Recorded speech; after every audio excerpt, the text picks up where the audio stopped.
How did the Presidium of the Supreme Soviet govern the USSR? Imagine a government that worked behind the scenes, making decisions when the main legislative body was not in session. That's exactly what the Presidium of the Supreme Soviet did in the USSR.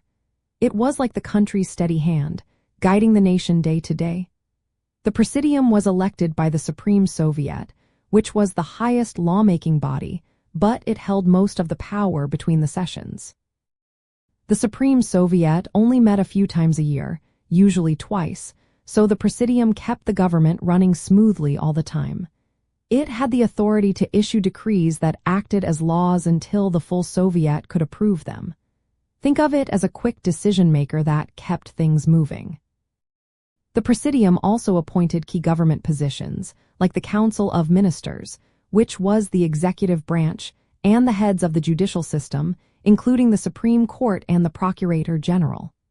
This gave the Presidium control over both the administrative and judicial parts of the government. The Presidium was made up of a chairman, vice-chairman, a secretary, and other members. These members represented the two chambers of the Supreme Soviet, which were the Soviet of the Union and the Soviet of Nationalities. This setup was designed to reflect the diverse makeup of the USSR, including its many republics and ethnic groups. In practice, the Presidium handled international treaties, economic plans, and overall supervision of the government. It kept the country stable by exercising legislative and executive powers when the full Soviet was not in session. Its role was vital in making sure the policies of the Communist Party were carried out.